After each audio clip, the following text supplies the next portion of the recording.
Ryan Reynolds here from Mint Mobile with a message for everyone paying big wireless way too much. Please, for the love of everything good in this world, stop. With Mint, you can get premium wireless for just $15 a month. Of course, if you enjoy overpaying, no judgments, but that's weird. Okay, one judgment. Anyway, give it a try at mintmobile.com/switch. Upfront payment of $45 for 3-month plan, equivalent to $15 per month required. Intro rate first 3 months only. Then full price plan options available. Taxes and fees extra. See full terms at mintmobile.com. Are negative Google reviews hurting your business? Don't let unfair feedback cost you customers. At Webamax, we specialize in removing false, misleading, and damaging reviews so your online reputation stays strong. Our expert team works quickly and legally to clean up your digital presence, helping you rebuild trust. Visit us on the web at www.gowebamax.com. That's GOWEBIMAX.com, or text us for a free quote at 856-840-8343. Don't let bad reviews define you. Get immediate help from Webamax. This episode is brought to you by LifeLock. During tax season, your personal info travels to a lot of places. Between payroll, your tax consultant, and the IRS. If your W-2 gets exposed, that's just the ticket for identity thieves. That's why LifeLock monitors millions of data points every second. If your identity is stolen, they'll fix it guaranteed or your money back. Don't let identity thieves take you for a ride. Save up to 40% your first year. Visit LifeLock.com/podcast. Terms apply.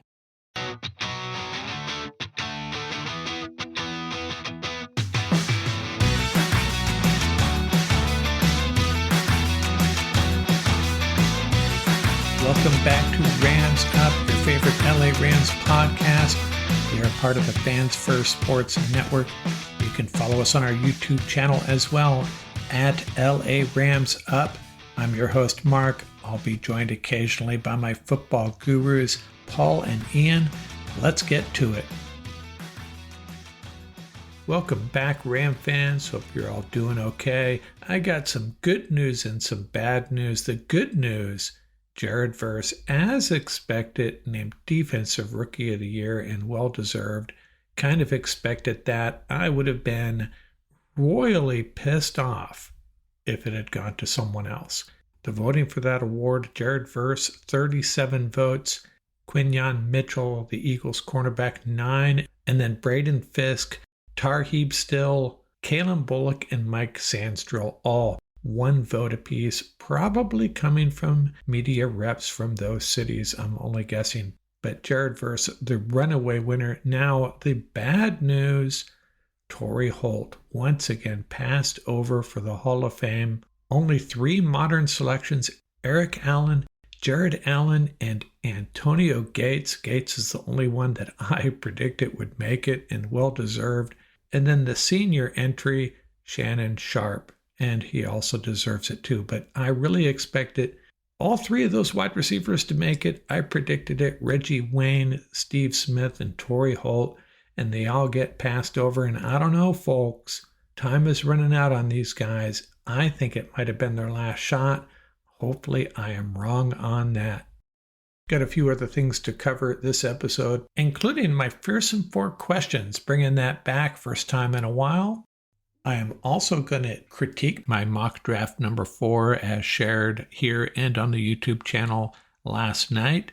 A couple of players that I needed to learn a little bit more about, and actually I think I like those 2 picks. 2 guys out of Oregon that I drafted.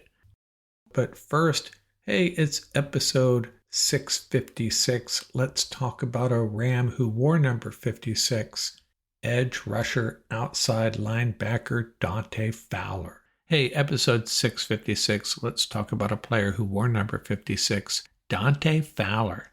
Fowler was an established talent playing with the Jacksonville Jags, and then on October 30th, 2018, the Rams traded for him, sending a 3rd and 5th round pick to the Jags for Dante Fowler. And this was the MO of Les Snead back in those days, chasing a Super Bowl title, and he pulled the trigger. Fowler played outside linebacker for the Rams in their 3-4 scheme in those final 8 games of the season. Made his big impact in the playoffs, had a sack against the Cowboys in the divisional round, and then in the NFC Championship, made one of the most impactful plays in Rams history, getting to Drew Brees in overtime, impacted Brees' throw, and it's intercepted by John Johnson. Greg Zuerlein kicks the field goal, and the Rams go on to the Super Bowl. Also had a solid 2019 season before leaving for the Falcons, but we'll remember him for that one play, and he had others. He had a 3-sack game, and he also returned a fumbled snap for a TD against the Steelers in 2019. But Dante Fowler hitting Drew Brees as he's throwing the ball, the interception, the field goal, and the Rams are on to the Super Bowl. Dante Fowler, our number 56. Hey, haven't done this in a while. I'm going to bring back my Fearsome Four Questions. I'm going to throw 4 questions on the table, and I have all the answers. Fearsome question number 1, who is going to be the starting 11 when the Rams offense takes the field opening day 2025? And you know what? There's always some churn on the roster. There's always some surprises. So what do I have? I have an offensive line of left or right, Alaric Jackson, Steve Avila, Bo Lemmer, Kevin Dotson, and Rob Havenstein. Not a single surprise. Now, could Jonah Jackson work his way back into the lineup? Possibly. Could Alaric Jackson leave in free agency and someone replace him? Absolutely. But that's my prediction here in early February. In the backfield, Matthew Stafford and Kyren Williams. Again, no surprises. No, this supposed move to a more versatile offense is not going to include a fullback. And the skill guys, Tyler Higbee will line up at tight end. The wide receivers, Puka Nacua, Jordan Whittington, and Demarcus Robinson. Yeah, 11 personnel. I was tempted to go 12 personnel here, plug in someone like Colby Parkinson or a draft pick, and maybe a wide receiver, a 5th, 6th round wide receiver, or dare I say a 1st round wide receiver works his way into the starting lineup on day 1. But I'm sorry, no real surprises here for you, unless you consider the return of Alaric Jackson and Demarcus Robinson a surprise. Fearsome question number 2. Name one team in the NFC that will disappoint and one that will surprise. The disappointment is the Detroit Lions, and I'm starting to wonder if they are starting to worry about Jared Goff's ability to get them to the promised land. One of those really good quarterbacks, too good to move on from, but not good enough to win the big one. And that may be the case of Jared Goff. And the surprise, the Chicago Bears. They got to fix that offensive line, though, but Ben Johnson is going to be a big lift for this team. Caleb Williams going to arrive 1 year late, maybe. And you know what? Maybe Ben Johnson will pull Kevin Zeitler over from the Lions to help fix that offensive line, because that's the one unit that needs a lot of help. Ben Johnson leaving the Lions, going to the Bears, could be the biggest factor in swinging the balance of power away from the Lions. Not necessarily going to be the Bears division, but I think they're going to be really competitive. People were predicting that last year. I think they were a year early. Fearsome question number 3. What ex-Rams will return to the team this year in free agency? You know what? There's a bunch. I went down the list of all the unrestricted free agents and the guys that have been let go already, and there is quite a list, and I probably missed some, but let's go down this list real quick. Brandon Cooks, I think his time has come and gone. I kind of wish he had stuck with the Rams in the first place, but he is not what this offense needs. Austin Corbett, if I had any concerns about our interior offensive line, I'd consider him. Wide receiver Robert Woods, you know what? I'd love to see him come back just for old time's sake. Probably not going to happen. Linebacker Bobby Wagner, yeah, technically he's an ex-Ram, but I think he's going to re-sign with the Commanders, I would expect. Now, one unit the Rams might need to bolster is interior defensive line, especially with a bunch of free agents in our current group. How about Sebastian Joseph Day? Very productive player, had some good days with the Rams. Morgan Fox, a Charger unrestricted free agent. Not sure he's really going to help that much either. But how about Greg Gaines? You know, when he was playing alongside Marquise Copeland and Ashawn Robinson and Aaron Donald and all those guys. He was really good, had a role to play, and he played it well. He is actually a good fit for this defense, I think, what we might need if Bobby Brown leaves. Dante Fowler, we just talked about him. He's a free agent. We do not need any edge rushers. Quarterback Case Keenum. Now, if Jimmy G moves on, Keenum would be a decent backup, I think. Punter Johnny Hecker, no need for him. Quarterback Carson Wentz. We want to bring him back as our backup one more time. I'd be okay with that if Jimmy G left. I think I'd rather have Jimmy G, to be honest with you. And I know Paul Wally and a couple others are going to push back on that, but that's how I feel. I think Carson Wentz is the perfect backup quarterback. And then there's Brandon Allen. Spent last year with the 49ers. Doesn't excite me. We need a guy that can win at the NFL level. If Matthew Stafford, assuming he's our quarterback, goes down for a game or two, and I don't think Brandon Allen is the answer. Tight end Johnny Munt. Don't think we really have a need for a veteran tight end at this point. Brandon Powell, Vikings free agent. Is he kind of the same guy as Xavier Smith? I think he is. Safety Rodney McLeod is still active. Did not know that. And another interior defensive lineman that was with the Rams very briefly, Quentin Jefferson. He might make sense. Actually, there's a lot of interior defensive linemen in this group, and maybe that's why we pass on an interior defensive lineman in the draft and find a free agent guy where the money makes sense. This episode is brought to you by MeUndies. Underwear drawers are like the Wild West. You never know what you're going to pull out or what shape it's in. So upgrade your collection with the buttery soft comfort of MeUndies. MeUndies' signature fabric is as soft as a warm hug from your favorite sweater. Plus, it's breathable and oh so comfy, making it ideal for all-day wear. Get 20% off your first order, plus free shipping at MeUndies.com/Spotify with code SPOTIFY. That's MeUndies.com/Spotify, code SPOTIFY. Exclusively on ESPN Plus, UFC 312, Saturday. Reigning middleweight champion Dricus du Plessis defends his title in a rematch against Sean Strickland. And Zhang Wei Li defends her strawweight title against undefeated Tatiana Suarez. UFC 312, Saturday at 10 p.m. Eastern. Buy it on ESPNplus.com/PPV.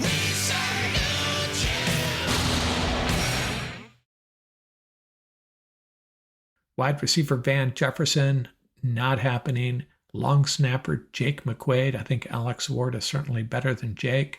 Man, another blast from the past, Troy Hill. He would be a nice addition, but I don't think he's going to elevate this cornerback group. Kind of more of the same. We have a bunch of guys like him that are just pretty good, you know. Linebacker Ernest Jones.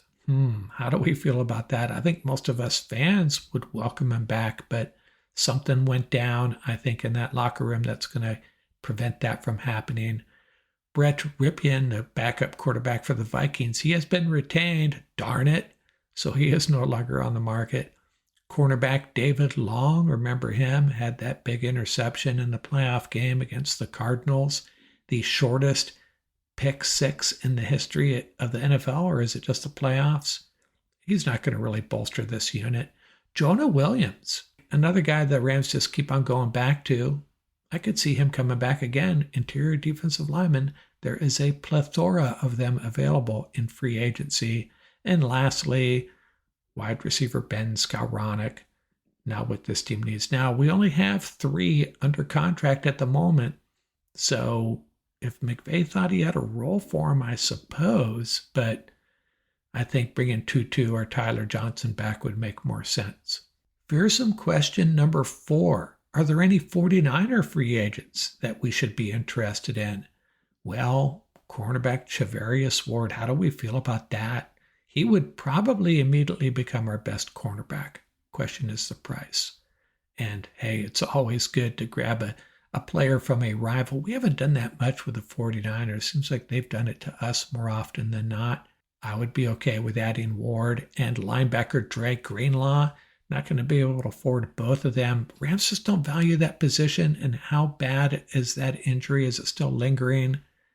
If he's healthy and the price is right, man, it would elevate this defense one more notch. Got a couple of interior offensive linemen, don't really make sense. John Feliciano and Aaron Banks. Backup quarterback Joshua Dobbs. I'd be okay with that. I think he would be a good fit for this team as a backup quarterback. We have a lot of familiarity with him from his days with the Cardinals. And then there's two interior defensive linemen over there, Khalil Davis and Kevin Givens. And I think Davis might fit the bill of what we're looking for there, a bigger body, 6'1", 308. He was a sixth-round pick of the Bucs back in 2020. So, yeah, I think he would be a decent fit. Don't know if he would be a locker room fit for this team. Rams probably have a lot of familiarity with him, a rotational guy with the 49ers. But if you're going to go spend some big money on a 49ers free agent, Ward would be a guy to look at, and maybe Greenlaw. Just not sure about the injuries. Dobbs looks like he could be a decent fit as a backup quarterback possibly. And then there's Khalil Davis. And I'm going to give you a bonus question, fearsome question number 5. Who wins the Super Bowl? I'm going to go against the grain here. I have locked up my one-on-one matchup with Pete Briscoe of CBS Sports, so I can go out on a limb here. I don't know who he has selected. I am taking the Eagles in the upset, mild upset. The Chiefs' defense has gotten it done all year. I think they're going to have issues with Barkley. Barkley will break a couple big runs. Jalen Hurts will hurt them on the ground as well. I am taking the Eagles. Predicting scores is kind of silly, but let's go with 27-24 Philadelphia Eagles in the Super Bowl. As promised, I'm going to self-critique my mock draft. That was mock draft number 4 as shared on the YouTube channel and the pod on Wednesday night. And the first 4 picks don't really need much critiquing because it went down really well. I got 3 of the 8 guys I had targeted. I thought I was only going to get 2 of them with those first 2 picks, 1 in the first and 1 in the third, but I ended up getting 3 of them, as well as a cornerback I really liked. In the first round, wide receiver Luther Burden out of Missouri. Feel really good about that pick. And in the third round, Emory Jones, the tackle out of LSU. In the third round, I didn't get the cornerback I necessarily planned on getting, but I got a good one, Darian Porter out of Iowa State. And with my 4th pick, I got a defensive lineman that I had pegged for that first pick in the third round, and he was still there in the 4th round. Ty Hamilton, defensive lineman out of Ohio State. Not necessarily the big body that I would ideally like for this defense, but pretty good value there. Now, I had 3 picks in the 6th round. And the first one, guy fell onto my lap here, Jeffrey Bassa, a linebacker out of Oregon. And I didn't do a bunch of research on him on the fly real time. Took a flyer on the guy, and now I'm giving you the feedback on who the heck did I select? Well, he's a 6'1", 226-pound linebacker. Going to be an off-ball guy. And by the way, NFL.com is starting to get their draft profiles up, and Lance Zierlein writes about this guy. Oregon played him at inside linebacker because they just wanted to get the best athletes on the field, and he is a very good athlete, just a little small, very athletic, but not a splash playmaker. Might be missing that big play gene, as Zierlein put it. A little early on his run reads, takes himself out of play sometimes, but very intelligent player, helped call defensive signals for the national team in the Senior Bowl. And that's probably a tough order, right? Bunch of guys you don't know at defense trying to get it together for one game, and they relied on him for that. And he, I think, elevated his stock at the Senior Bowl, by the way. So I'm okay with this pick. We're talking 6th round here, a 6th round linebacker. So Basso would be a guy that you'd think he'd be really good on special teams, right? And in the 6th round, I was really happy to get Ja'Cory Brooks, wide receiver out of Louisville, and he's a guy that Paul Walia talked about. He's one of Paul Walia's Puka power picks, actually. A shade under 6'2", 191 pounds, a playmaker. Had 61 receptions for over 1,000 yards and 9 TDs his final year at Louisville. And my final pick In the 6th round, another running back. Yes, the Rams do take a running back every year, and they select another one here. Jordan James, 5'10", 210 pounds. Played 3 years at Oregon, over 2,000 yards rushing and 31 rushing TDs. Had another 347 receiving yards. 7 yards per carry this past season, so he is a difficult guy to tackle near the line of scrimmage. One cut back, gets vertical into the defense, similar to Kyron, right? And also similar to Kyron, does not have breakaway speed. So another running back like Williams and Corum who will wiggle his way through that first line of defense, get you 4, 5, and 6 yards, but not going to break a lot of long runs. So I'm kind of happy with this draft. Bassa and James kind of took flyers on both of them, but I think they turned out okay. Again, we're talking 6th round here. A 6th round linebacker out of Oregon and a Duck running back as well, and Ja'Cory Brooks. Brooks is a guy that will help this wide receiving core, and it needs help. It needs help as we're sitting here today. 3 guys on the roster under contract, Puka Nacua, Jordan Whittington, and Xavier Smith. So we bring in 2 guys that are going to help immediately, Luther Burden and Ja'Cory Brooks. And it's probably only fair that I mentioned they did sign 2 wide receivers to futures contracts, Quintez Cephas and Drake Stoops. So maybe one of them will have a shot at making this 53-man roster as well.